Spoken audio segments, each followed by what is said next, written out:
This is SelfWork, and I'm Dr. Margaret Rutherford. At SelfWork, we'll discuss psychological and emotional issues common in today's world and what to do about them. I'm Dr. Margaret, and SelfWork is a podcast dedicated to you taking just a few minutes today for your own self-work. Hello and welcome back to SelfWork. This is Dr. Margaret Rutherford. I'm a clinical psychologist, and I started SelfWork about 6 years ago now to extend the walls of my practice to those of you who wanted to learn more about psychological and emotional issues. Maybe you already know a lot, and maybe you're just learning, but also to another group of you who might really be pretty cynical about the whole topic of mental illness or seeking therapy, but you're curious enough or unhappy enough to listen in to a podcast like SelfWork. Welcome to all of you. Before we get started today, here's a message from Ozark Mountain Medicine about their wonderful CBD products. Diagnosed with degenerative disc in my back when I was in my 20s, I've long been a seeker of alternative ways to help reduce inflammation. And I can't believe that the best product I've ever found is produced here in Northwest Arkansas. Ozark Mountain Medicine, located on a small boutique farm in the Ozark Mountains under the careful watch of CBD guru Bill Morgan, is a grassroots operation which produces some of the highest quality CBD available on the market. Unlike marijuana, which contains THC, which is what makes it mood-altering, CBD isn't the same and is legal in all states. Ozark Mountain Medicine's products contain at least 16 varieties of hemp, where other CBD products may use only one. Think of it as a healing gumbo for your joint and muscle aches, and you've got the picture. What's most important to me and to you is that it works. I've been told at least 3 times in my life that I needed to be reassessed for back surgery. And 3 times I've kept walking, getting massages, and for the last 3 years, steadfastly using this product. You can take it orally in tincture form, or calming salves are available, which is what I prefer. The other benefits of taking it include immune support, increased relaxation, reduced anxiety, and improved sleep. So here's their fabulous offer for SelfWork listeners. All you have to do is use this promo link, ozarkmountainmedicine.com/selfwork, and you'll receive 10% off your order. I never suggest a product to you that I haven't used myself, and I reap this one's benefits each and every day. That code again is ozarkmountainmedicine.com/selfwork. Sometimes the best solutions are right under your nose. So try a bit of Ozark Mountain Medicine CBD and see for yourself. I'm so pleased to introduce you to one of my friends who I've never met. She's one of my e-friends, but I wanted to feature her experience and her story because it parallels so much of what I hear out there about chronic depression. Terry McGuire is a former broadcast journalist and voiceover talent who has earned a living with her voice for more than 4 decades, and you'll be able to hear that. She's got a great speaking voice. After experiencing her longest and darkest depression, she decided to use her experience to give voice to depression. For more than 5 years, Terry has collected and shared stories of her weekly guest resilience, struggles, mental health management tools, and general experiences of depression for episodes of the Giving Voice to Depression podcast, and it's a great podcast. Her mission and message are clear. She wants listeners to know that they are not alone, that recovery is possible, and the dark thoughts in their minds are symptoms and not truths. She's got a lot of titles after her name. She's president of the nonprofit Giving Voice to Mental Illness. During the pandemic, she became a certified peer support specialist. She's on the board of directors of NAMI in Wisconsin, the steering committee of Prevent Suicide Greater Milwaukee, and works as a mental health advocate with the AB COR Foundation for Mental Health. Wow, she's a busy lady. And she made time to tell her story to me and thus to you. And before continuing today, we've got a new offer from Bioptimizer's Magnesium Breakthrough, or MAG Breakthrough is what they call it. Let's hear it.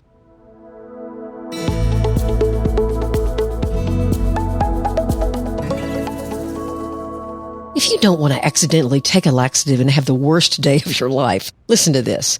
If you're currently taking a magnesium supplement, chances are you're flushing it down the toilet, and I mean that literally. You see, the most common type of magnesium is actually used as a laxative. So if you're taking it, you're literally pooping and peeing it out.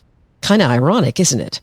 The worst part about magnesium deficiency is how it affects almost every aspect of your health. Your metabolism suffers, you can't lose weight, your blood pressure goes up, and a whole lot more. And the worst part, as we've talked about, is your sleep suffers. So what's the solution? It's called Magnesium Breakthrough, and it's my favorite magnesium product that I continue to recommend. It's the only full-spectrum magnesium supplement with 7 unique forms of magnesium that your body can actually absorb. And this month, they're including free bottles of their full line of digestive health products on select orders while supply lasts. That means you're getting free products to try that will support your digestive system. Now, this special offer is only available at magbreakthrough.com/selfwork. That's magbreakthrough.com/selfwork. And you got to enter the code SelfWork10 for 10% off any offer. So free product and 10% off. Try it.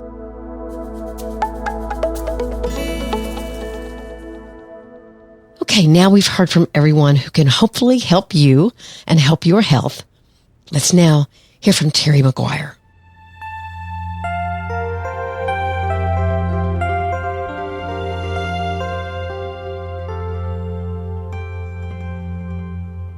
I'm just really excited to have you on, Terry. You know, you and I have known each other now about 6 years. But the way I remember the story is that I had started SelfWork and was about 8 to 10 podcasts in, and you were kind enough to reach out to me and say, would I like a producer? And I had to get back with you and say, I don't even know what a producer is. What do you mean? I'm glad it worked out that way. Well, yeah, because you now have your own wonderful podcast. And so I'm a little sad now because now that I get it, I go, oh, gosh, you're going to save me a lot of work.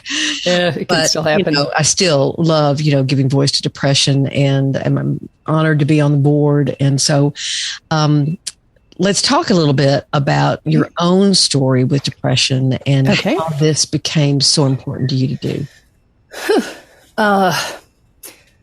I think I probably have had depression my whole life. I certainly remember experiencing it in teen years. Really? It was not something that was talked about. It was not something that was addressed. It was not something that was treated. It wasn't probably till I was married that I first thought, oh, something might be wrong. Not just with the marriage, but with me. And so let me ask you quickly, is that because of the culture you were in? Is that because of the family you were in that it wasn't talked about?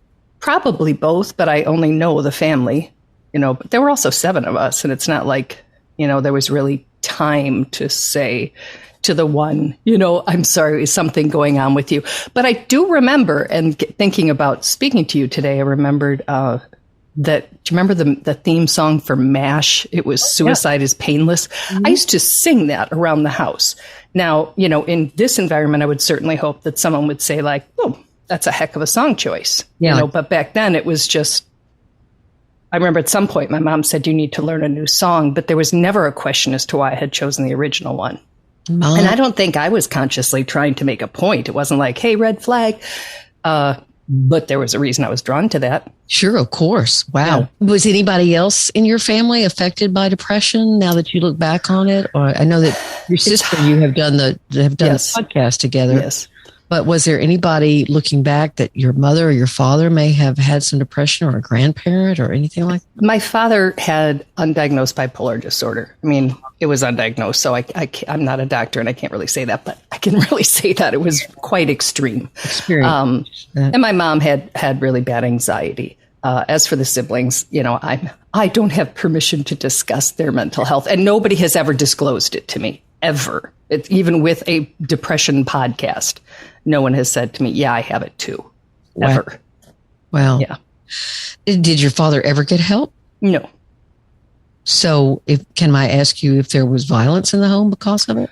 No, there wasn't violence. There was volatility. We'll leave it at that. Extreme volatility. Yep. Because he was either, on top of the world, or he was literally pulling the drawstrings on a hoodie so that it was barely open and sitting in the dark. And it was sad because, as a kid, you're thinking you're being rejected and unloved, whereas opposed to it had very little, if anything, to do with you. But how do you know that when you're 4 or 5?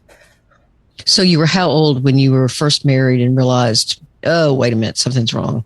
Early 20s, but it wasn't even bad then. I mean, I wouldn't say it was bad enough that I went on antidepressants for a while, but I don't consider, the one that took me down that led to the podcast. I was in my 50s and And having been twice on antidepressants before, I didn't recognize it as depression. And I think that's the thing that surprises me most, because I'm a reasonably intelligent human being and I'm a really good researcher. So, WebMD and I are old buds, and I would go on and look up my symptoms. I did not do it with depression.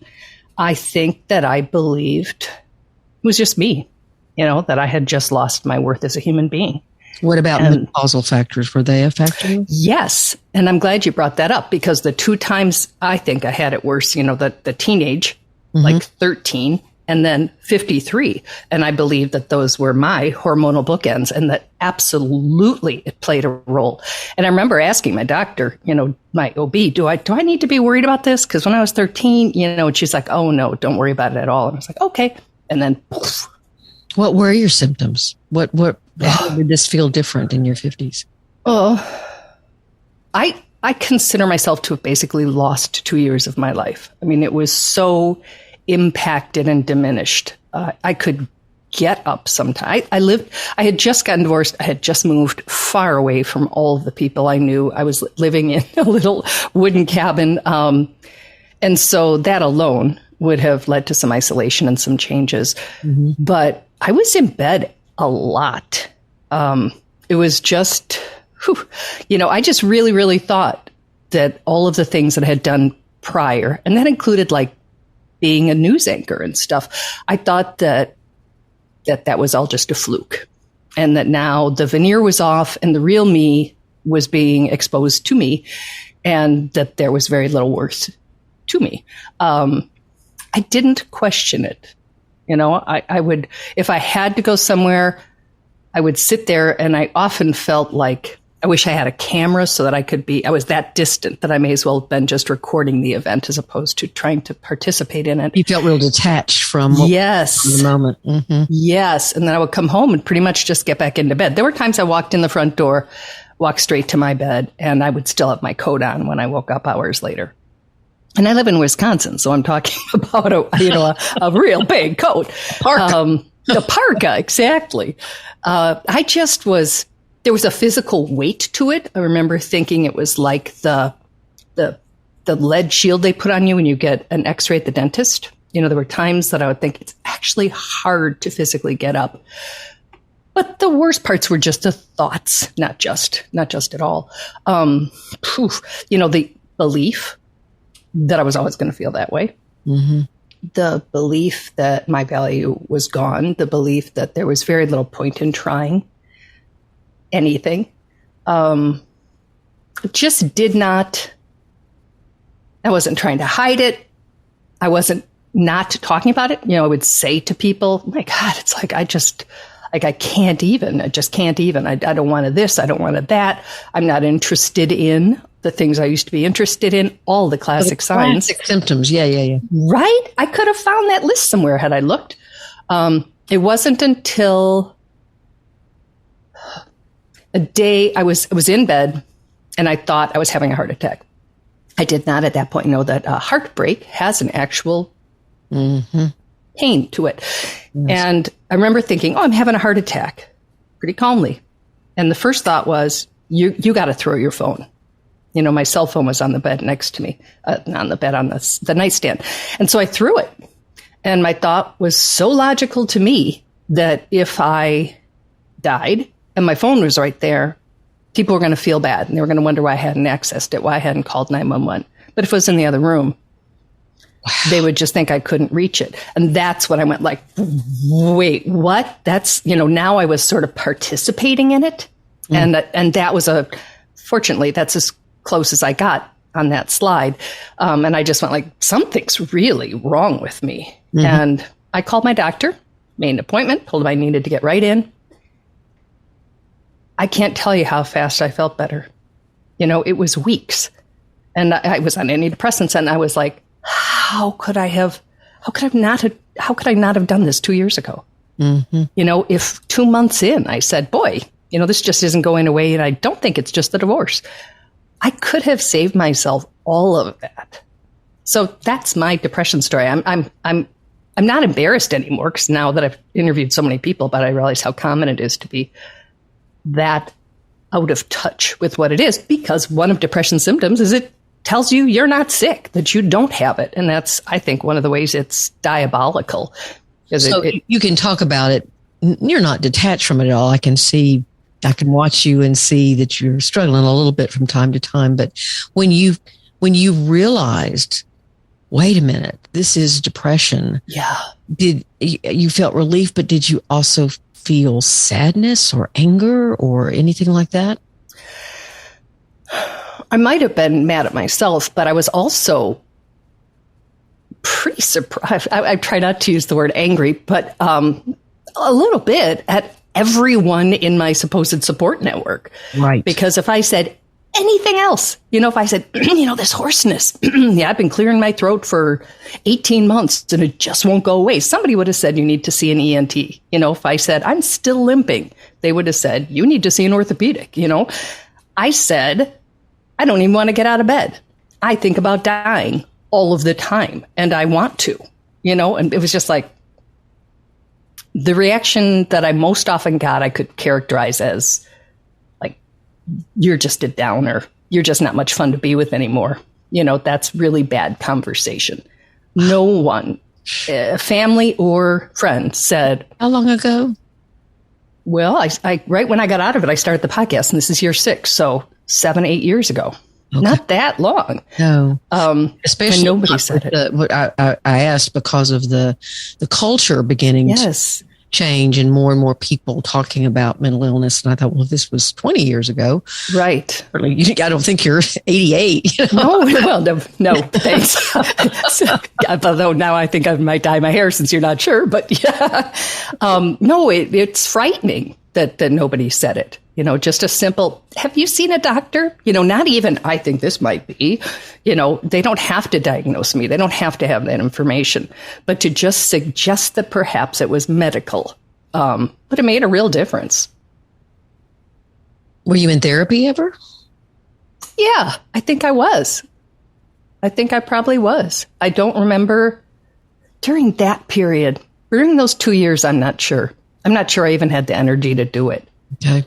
But I know I had been previously. And I don't know for sure. Particular signs or precursors that someone would say you're headed for a major depression?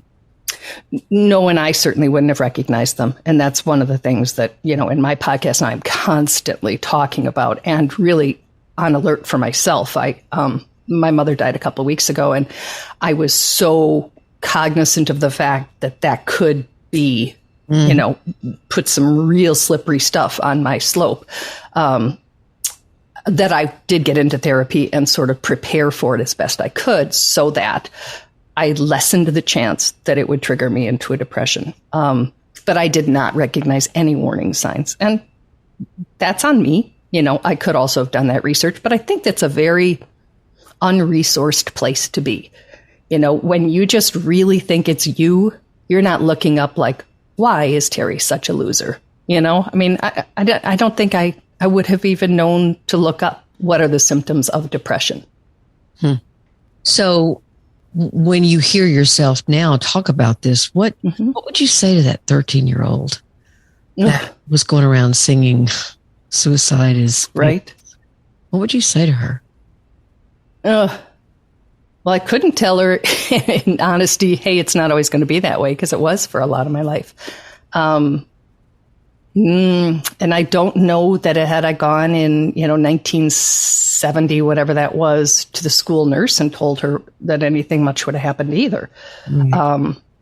I just wondered what your adult self. Yeah, I would tell her that it's at a certain phase in her life that there would be a time she could tell someone and she could get help. But I don't think that if I, at 13, if I'd done anything differently, it would have made a difference. And I don't think my parents would have appreciated me bringing attention to something as unseemly as mental illness in the home. I just don't think that would have been welcomed. And yet you turned to beginning your own podcast in order to what? Let other people know it has a name. Let other people know it's common. Let other people know it's an illness. Save other people from losing 2 years of their life. Let them know that they have not lost their value, that they have something very common. And to not have that be a loss for me. It was a way for me to reclaim that time and make some sense of it. And I know that you can't. I don't think everything happens for a reason. And having had 2 suicides in my family, I would never use that phrase because their parents, I should think, would really have an issue with me saying that. So I don't use that phrase. But I think that this happened so that I would make a major shift in my career and in my life. I had been a reporter. I've been interviewing people for decades, 40 some years. And I had all of the skills and ingredients sort of to do what I'm doing, but I didn't have, I was doing medical narrations. I was doing whatever somebody hired me to do. Then all of a sudden I sort of had a cause. I had a mission. It was, oh, hell no. It gave it meaning. It did. I just thought, I can't, it can't just be me. I'm not the only completely clueless. I just thought, wow, there have got to be a lot of me's out there. And I just thought, I can reach them even there with a podcast. They don't have to make an appointment with a therapist. They don't have to go to a group setting. They don't have to, they can literally be in bed and listen to that and hear someone else say. And I thought I was a burden. I thought I was worthless. I thought there was no point. And just be like, wait, what? How do you know what I'm thinking? How do you know what I'm experiencing? And then be like, because we all do, because it's really similar. And I just thought that I had a responsibility to do that. Yeah, I worked at a crisis line. And okay. That was something I was trying after my niece died, and I wanted to do something in her honor. And I quit. By suicide? She did not. A different one did, but she did not. Excuse me. And I choke up. And I quit because I said, I'm officially a caller. I should not be answering the phone anymore. And we all had a great laugh. And I drove home and got in bed and was like, yeah, I wasn't kidding. So even at a crisis line, nobody said, hey, do you think you're depressed? I mean, nobody. My guess is, you're a very eloquent person. Your speech is, I can tell you've been a TV anchor. I mean, it's you're crisp and you're well organized in your thoughts. And I guess it was incredibly easy to not listen to what you were saying, right? Only attend to how you were saying it. Interesting. Probably. That's what I've studied with perfectly hidden depression is that as a therapist, sometimes I'd go, now, wait a minute, what did they just say? Right. Because they were smiling and were very precise in their language or something. I'd go, well, what? Wait a minute, say that again. Right. So what has the podcast been like? The podcast is called Giving Voice to Depression, and it's been around now for 5 years, right? Mm-hmm. And so what have you learned? How do people come to you and say, I want to be on the podcast? I mean, some of my SelfWork listeners might say, I would love to give voice to my depression. Right. I would love that. On our Facebook page, although I realize now Facebook has sort of changed in popularity and reputation since we started there. But there's a button there to contact us. Otherwise, I'm Terry, Terry, at givingvoicetodepression.com. Most of the people I find a lot online because they comment on something I post and I write back and say, hey, you want to talk about that? That's a really good point you made. Some people come to us. It seems like most I find, and I really can't, now that you ask, I'm like, how have I found people for 300 episodes? Whenever I can't find someone, then I can find an expert, right? You can always find somebody with a book. You can always find somebody who's written an article about the 4 ways or whatever. And then somebody hears that and comments, and then I'm back on track with another person telling their personal story. Just their participation in the conversation has alerted you to maybe they would like to talk more. Yes. Yeah, they're willing to share. They're willing to share publicly because it's all online. And I don't use their names. So, even though it says their first and last name on every comment that they're making, I just use their first names and I don't say where in the world they are. So I make it a little easier for them to share. What have I learned? I've learned so much. And it might sound like trite to say that I have learned something from every single person I've interviewed, but I absolutely have. And I feel so much better prepared to handle my depression now than I was because there's huge power in sharing your story, if it's safe to do that, and with someone it's safe to do that with, but in hearing other people's too, you're like, oh, I didn't know that. Oh, I never have done that. I've heard so many people say, I journal, and people say, I can't do that. I couldn't have someone read it. I don't want someone to find it. And then I interviewed a woman who writes on her page and then turns it 90 degrees and writes over it, 90 degrees over it 4 times till it's just a jumble of letters. And then she paints over it. And it's amazing. And she gets it out, and I thought, never would have thought of that. So now some of my journals, when I get really into something that I really don't want someone to ever read, I turn it and I write over it again. I have learned that it being depression manifests differently for different people. I really thought it was the in bed, blankets over your head, depressed. And, then my little sister gets, really negative is the word she prefers for me to use. And aggressive. And that is not what I get. However, I do notice a difference, and it's one of my warning signs in traffic. If somebody cuts me off and I respond differently than I normally do, then I know, better be careful.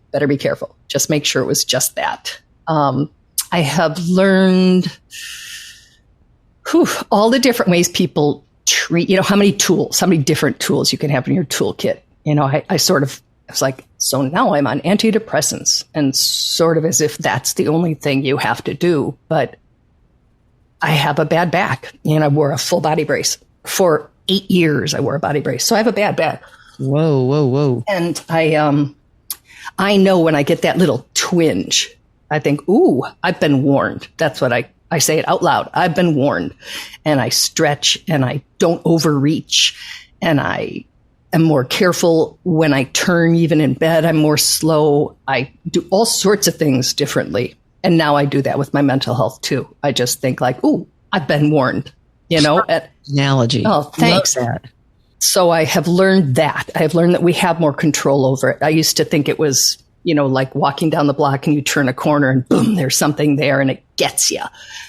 I don't feel that way anymore. And it may be, that may happen to me again sometime, and it may happen for other people. But I think, at least for me, that if I notice those early warning signs, I can't stay out of it all the time, but I haven't been laid out by it since I started the podcast. And that's 6 years. That's a long time to not have it when you have it. What about being so open about, being depressed? I think it's being real. I don't want to talk about, I don't know, the latest sandal style or some nonsense. I have no interest in petty talk. Now, that doesn't mean I always want to talk about depression and suicide, but I do it more than you would guess. But every time I bring it up, I don't get, and I'm not talking about in parties, except people ask what I do. That's what I do. I don't get you, like I used to when I said, that's how I was feeling. How are you doing? Oh, not so good. Nobody wanted to hear it. But now that I sort of make it a topic more than an experience, they seem to be able to handle that better. And then I get, oh, my mother, my husband, my son, my daughter, my friend, me, I have that. And then now we're off and running and we get to have a real conversation. And again, I don't want to sit and talk about depression all the time, but it's also a very real conversation and very vulnerable and very so what do you do? And when you can ask people, it's do you think about dying? And when you think about it, do you think about actually wanting to kill yourself or just not wanting to be here anymore? And you see somebody almost, it's not recoil. It's just sort of oh my God, you actually asked it. You spoke it. You put words to that. Mm-hmm. Yes.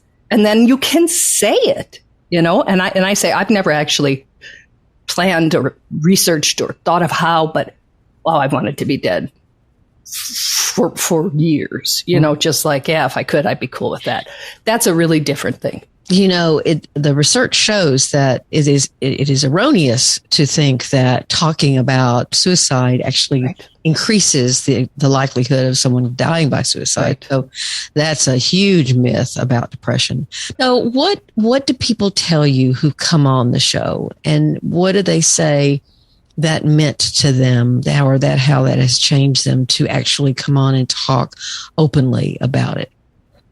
If there's a common theme, it would be that their families understand them better now, because we get into it more than, even if you finally say, well, I've been diagnosed with major depressive disorder, and they say, oh, that's bad. I'm sorry. And you say, I'm taking pills. And, oh, I'm glad, because now you'll be all better. Be better. Mm-hmm. Yeah. So, that can be the extent of the family conversation. But like, I just interviewed a young girl. She was actually a minor, so I had to stop the interview, get parental waivers signed, and finish the interview. Yeah, I was like, wait, how old are you? But I asked her questions. What could somebody have said? What could somebody have done? Is there anything you've learned through your experience that if somebody said to you, if you noticed somebody was off, what words you would use to approach them, what words you would use, as you just said, bringing up the word suicide is not going to trigger it. And you don't say you're thinking of hurting yourself, because that's not what they're thinking about. They're thinking about killing themselves. So when her parents hear this, and this will be next Tuesday, I suspect they're going to know some things they didn't know before, including their role in her mind, in the way they communicated with her prior to her attempt and since.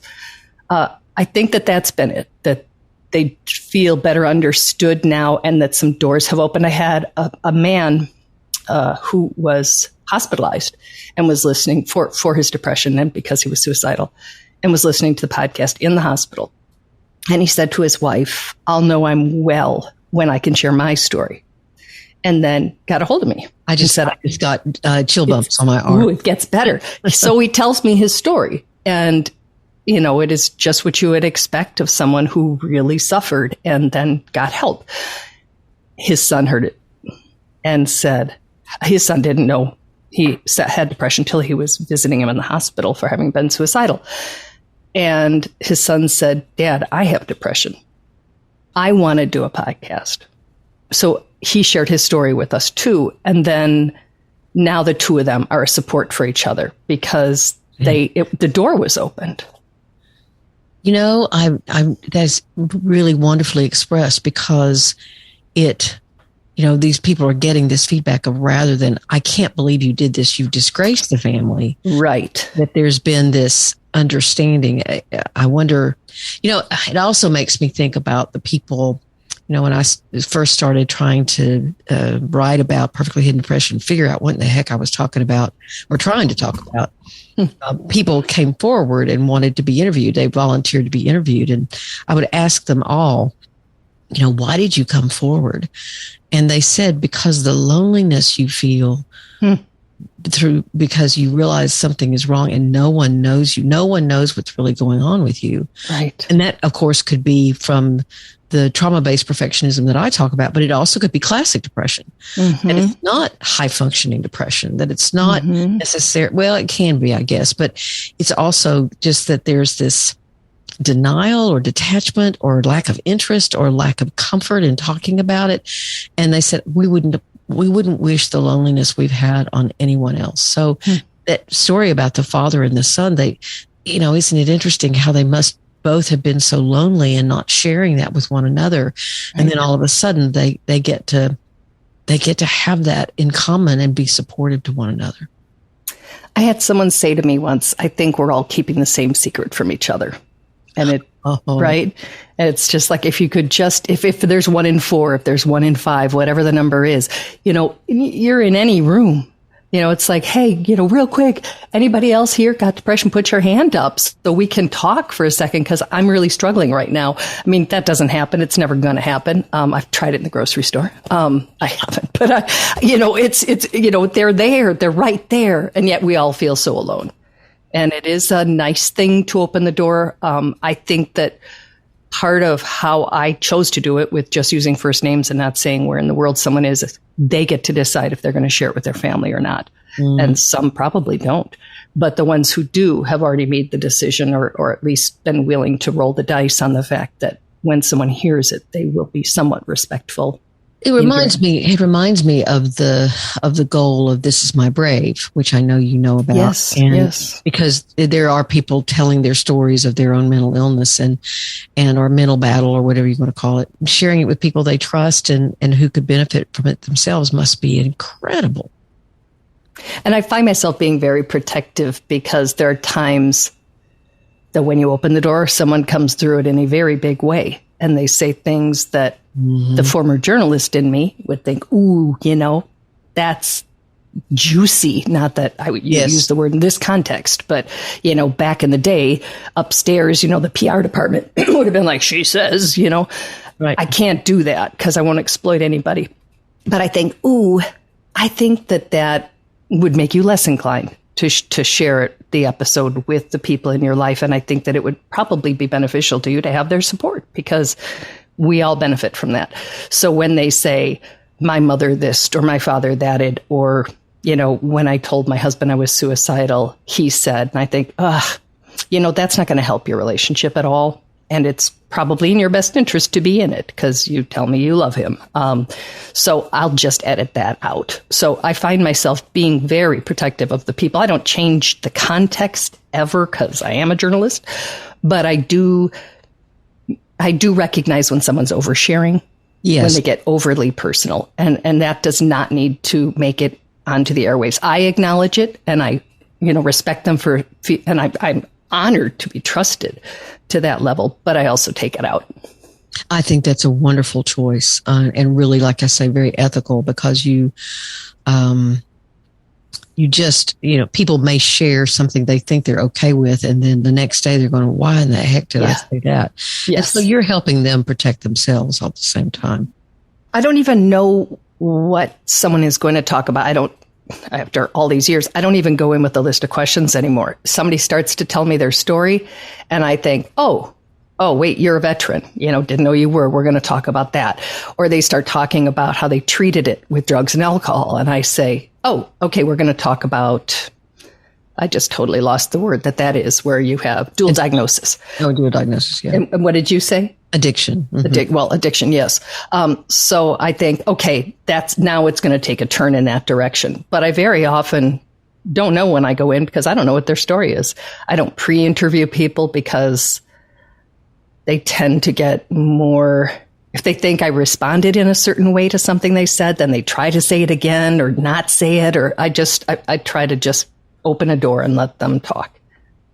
I don't know if that's good or not. I guess I'll. So it sounds like no one has ever said to you, I wish I hadn't done it.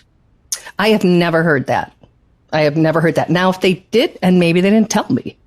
But again, I try to be respectful. I edit it down. That helps. We talk for 45 minutes and it's a 20-minute episode. That's just the journalist in me who's got to condense it. I had a minute and a half in TV news. So 20 minutes is like War and Peace for me. I can say a lot in 20 minutes. So I don't use it all. Maybe there are people who say, I wonder why she took that out, but no one's ever said it to me. And everybody I've ever interviewed has my email address, so they certainly could if they wanted to. And they could have asked you not to air it as well. So you're right. Yeah. So if people wanted to, you said how they could contact you if they wanted to actually be a guest on the show. What if they just wanted to be supportive of this effort financially? I think the only way, and thank you for asking, because that is a thing with mental health. When I think of the jobs that people get paid to do and the jobs that they don't, it kind of boggles my mind. But givingvoicetodepression.com is our website, and there is a donate button on it. And it is a 501c3, so it's tax deductible. Sure. In the last 2 months, we've had two families. One was a veteran who had ended his own life, and one was my mom, who put Giving Voice in their obituaries. Wow. And it's a rare day, that I log in and see more than, I mean, some of them are lovely. Some people give us like $5 a month. And I am just touched by that because I assume it's not a multimillionaire. And then I think how nice that you have whatever funds you have and choose to share them with us. And there are very few people who donate monthly or regularly, but I'm always grateful when they do because it all goes right to. So what do you think makes Giving Voice to Depression unique? I like to think that it's the style of the interview. Most of the podcasts I listen to, and one of the reasons for it is because it's very effective, is you record the interview and you play it back. Because of my background, it's just my nature to and because I overcomplicate things, to transcribe every interview and then to write it and condense it and to do, I think of it as NPR style, but I'm sure anyone who listens to NPR well, thank you. But I would imagine somebody from NPR would be like, in your dreams, darling. But I try to do it and so I can dial in that there was a recent study, or that, WHO just came out with blank, or the PBS, hiding in plain sight, and dial that in with the teenager who just attempted. It's very well produced, and I appreciate that. And you have intermittent things that you say to sort of make sure people are noticing the point that's about to come up, or the point that was just made, or like you say, connect it with some recent research, or it's trackable. It's, by the time you listen from the beginning to the end, it's like you're not just hearing a story, you're hearing the context of the story. Oh, thanks. I do try. And I try to make them about 20 minutes as well, because I know that with depression, I have a reduced attention span. And I can't, I've been on podcasts that have been an hour and a half and 2 hours long. I don't listen, and I'm the guest. You think like, wow, if I don't want to hear me, no one else does. So what happened during the pandemic? I mean, did your numbers go up a lot? But I mean, yeah, okay. Our numbers went up. Mm-hmm. And it was kind of sad that they did, but also good. I'm glad that people were getting information. I'm glad they realized they needed it. I think that a lot of people realized how fine that line is between okay and not okay. Mm-hmm. And they don't have to, like I didn't, name it, but sort of look into it. Like, maybe, what's this depression thing I hear about? It might just be that vague. And some were about going back to work, and some were about working from home, and some were, how do you handle it when your teenage kid's locked in the room? And how do you know if they just can't stand being home, or something's going on in there? Mm-hmm. So, we tried to, it was a tricky one, right? Because oddly enough, it became political. And so, we couldn't say a whole lot when there were people who were saying it's not real, mm-hmm. or that it's fabricated, or whatever it was. So we tried to walk the line, but just say that a lot of people were experiencing, if nothing else, isolation has its own consequences. Mm-hmm. And it can be like a trigger for and a symptom of depression. And we were all isolated. Mm. So where can SelfWork listeners find Giving Voice to Depression? Oh, I think I'm supposed to say wherever you find your podcasts. It's on Spotify, Apple. I do think it's everywhere. Right. And givingvoicetodepression.com. It's all on our website. So, there's 300 some episodes, and you can kind of scroll through and see. But even the ones that aren't the topic that you think relates to you, as I say, you learn from everybody. It doesn't matter if it's a, man with 9 children and you don't relate to that at all as a single woman. He's got lots to say that you can relate to, and vice versa. And then when you can shed some light on something that they didn't know, or they'd never heard of, or whatever, it's a special kind of feeling. Mm-hmm. And I think Giving Voice to Depression definitely does that. And thank you. So I'm delighted to have you on SelfWork today, and I encourage all you SelfWork listeners to give Giving Voice to Depression a listen. I'm proud, as I said before, to be on the board of directors, and grateful for it. To be involved in its continuance. Thank you. I'm really grateful for your support, for you being there. And I learn an awful lot listening to you interview people. So thank you, Dr. Margaret. I appreciate your time.